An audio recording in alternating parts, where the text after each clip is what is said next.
தமிழ்நாட்டிற்கு நிதி ஒதுக்காமல் அராஜகம் செய்யும் தனது டெல்லி எஜமானர்களை காப்பாற்ற திமுக அரசின் மீது அவதூறை அள்ளி வீசுகிறார் தமிழகத்தின் எதிர்க்கட்சி தலைவரான எடப்பாடி பழனிசாமி எனவும் தரங்கெட்ட தருதலை மொழியில் பாஜகவின் வாட்ச் யூனிவர்சிட்டி தகவலையும் அறிக்கையாக வாந்தி எடுத்துக் கொண்டிருக்கிறார் என திமுக அமைப்பு செயலாளர் ஆர்.எஸ். பாரதி குற்றம் சாட்டியிருக்கிறார். இது தொடர்பாக திமுக அமைப்பு செயலாளர் ஆர்.எஸ். பாரதி வெளியிட்டிருக்கக்கூடிய அறிக்கையில், பொழுது விடிந்தால் திமுக அரசிற்கு எதிராக எந்த அவதூறை பரப்பலாம் என பித்தலாட்ட அரசியல் செய்வதையே முழு நேர பணியாக பித்தலாட்டம் எடப்பாடி பழனிசாமி செய்து கொண்டிருக்கிறார் என்றும் குறிப்பிட்டிருக்கிறார். கல்வி உரிமை சட்டத்தின்படி தனியார் பள்ளிகளுக்கு ஒதுக்க வேண்டிய 617 கோடி ரூபாயை தமிழ்நாட்டிற்கு ஒதுக்காமல் அராஜகம் செய்து கொண்டிருக்கும் தனது டெல்லி எஜமானர்களை காப்பாற்ற திமுக அரசின் மீது அவதூறை அள்ளி வீசுகிறார் எனவும் தெரிவித்திருக்கிறார். தமிழ்நாட்டிற்கு மாணவர்களின் நலனை காப்பதில் திராவிட மாடல் அரசும் மாண்புமிகு தமிழ்நாடு முதலமைச்சரும் எடுத்து வரும் நடவடிக்கைகளில் பள்ளிக்கல்வியில் சிறந்த மாநிலமாக தமிழ்நாடு விளங்கி வருகிறது என்றும், தமிழ்நாடு பள்ளிக்கல்வித்துறையின் செயல்திறனை அண்மையில் வெளியான பொதுத் தேர்வு முடிவுகளின் தேர்ச்சி விகிதம் செல்லும் தமிழ்நாடு மாணவர்களின் தமிழ்நாடு முதலமைச்சர் பார்த்து பார்த்து செய்யும் திட்டங்களால் இன்றைக்கு அரசு பள்ளியில் படித்து உயர்கல்வியில் சேரும் மாணவர்களின் எண்ணிக்கை 77 விழுக்காடாக உயர்ந்து வரலாற்று சாதனை படைத்ததாகவும் திமுக அமைப்பு செயலாளர் ஆர்.எஸ். பாரதி பெருமிதத்துடன் குறிப்பிட்டு வருகிறார். ஆதி திராவிடர் மற்றும் பழங்குடியினர் மாணவர்களின் தேர்ச்சி விகிதம் 60 ஆண்டுகளில் இல்லாத அளவிற்கு 96 விழுக்காட்டை தொட்டு சாதனையும் படைத்திருக்கிறது. இந்த சாதனைகள் எல்லாம் தமிழ்நாட்டின் மீது வன்மத்துடனும் வயிற்றெரிச்சலுடனும் செயல்படும் தமிழர் விரோத ஒன்றிய அரசிற்கு எரிச்சலூட்டுதலில் ஆச்சரியமில்லை. தமிழ்நாட்டின் கல்வி வளர்ச்சியை பொறுக்க முடியாமல் மும்மொழி கொள்கை என்றுதான் தமிழ்நாட்டிற்கு ஒதுக்க வேண்டிய 2152 கோடி ரூபாயை ஒதுக்குவோம் என மிரட்டியது ஒன்றிய அரசு.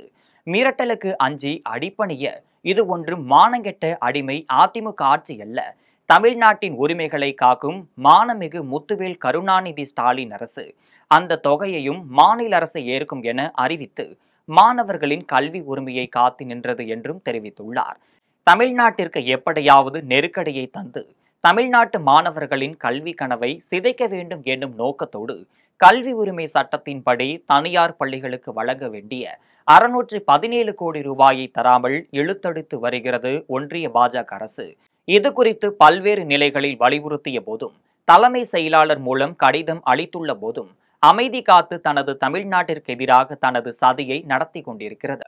இந்த ஆதிக்கத்தை கேள்வி கேட்ட துப்பு இல்லாத பாஜகவின் எடுபிடி எடப்பாடி பழனிசாமி தமிழ்நாட்டு அரசை குற்றம் சுமத்தி அவதூறு பேசியிருக்கிறார்.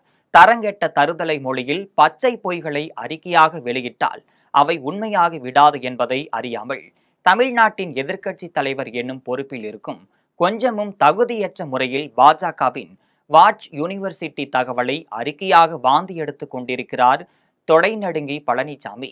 மாண்புமிகு தமிழ்நாடு முதலமைச்சரின் தலைமையில் திராவிட மாடல் அரசு தமிழ்நாட்டின் பள்ளி கல்வித்துறைக்கு வரலாற்றில் இல்லாத வகையில் நிதியை ஒதுக்கி சாதனையும் படைத்திருக்கிறது.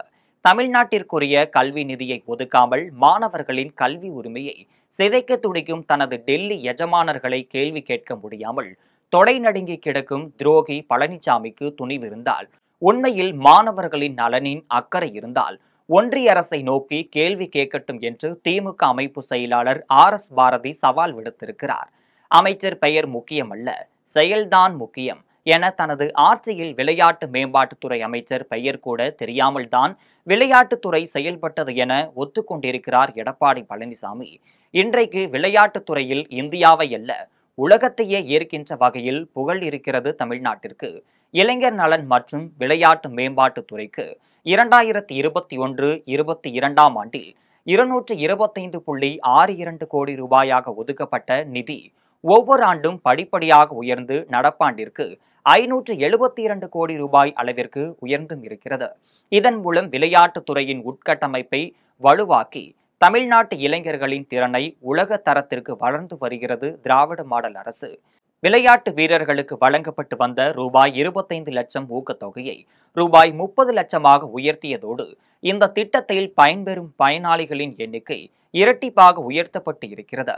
இன்றைக்கு தமிழ்நாட்டில் இளைஞர்கள் உலகளவில் பல்வேறு பதக்கங்களை ஆண்டுதோறும் வாங்கி குவித்திருக்கிறார்கள் என்றால் மாண்புமிகு துணை முதலமைச்சர் தலைமையில் விளையாட்டு வீரர்களுக்கு வழங்கப்படும் உதவிகளும் உயர் தரத்துடன் வலுப்படுத்தப்பட்டுள்ள உட்கட்டமைப்பு வசதிகளும் தான் காரணம். இன்றைய உலகளாவிய விளையாட்டு போட்டிகளை நடத்துவதற்கு இந்தியாவிலேயே மிக சிறந்த உட்கட்டமைப்பு வசதிகளை கொண்டுள்ள மாநிலமாக தமிழ்நாடே விளங்கி வருகிறது. இச்சாதனைகளால் தான் இந்தியா தொழில் கூட்டமைப்பு சார்பில் 2023ஆம் ஆண்டிற்கான விளையாட்டு ஊக்குவிப்பு சிறந்த மாநிலம் என்ற விருது வழங்கப்பட்டு கௌரவிக்கப்பட்டிருக்கிறது. தமிழ்நாட்டு இளைஞர்களின் நலனில் அக்கறை இல்லாமல் சீர்கெட்ட ஆட்சி நடத்திய பழனிசாமி விளையாட்டு மேம்பாட்டுத் துறையை பற்றியெல்லாம் பேசலாமா? தனது ஆட்சியே தமிழ்நாட்டு உரிமைகளை பாஜகவிடம் அடகு வைக்கும் அடிமை விளையாட்டாக நடத்திய துரோகி பழனிசாமியின் பித்தலாட்டங்கள் ஒரு நாளும் மக்களிடம் வெற்றியடையாது. பாஜகவின் அடிமைகளையே தான் சிறந்த அடிமை என காட்டுவதற்காக பழனிசாமி நடத்தும் இந்த கோமாளித்தனங்களை கேலி கூத்துகளாக்கித்தான் தமிழ்நாட்டு மக்கள் பார்த்து கொண்டிருக்கிறார்கள். 2026 தேர்தலில் மாபெரும் படுந்தோல்வியை பரிசாக தந்து பழனிசாமியின் பித்தலாட்டங்களுக்கு முற்றுப்புள்ளி வைக்க காத்திருக்கிறார்கள் என திமுக அமைப்பு செயலாளர் RS பாரதி குற்றம் சாட்டியிருக்கிறார்.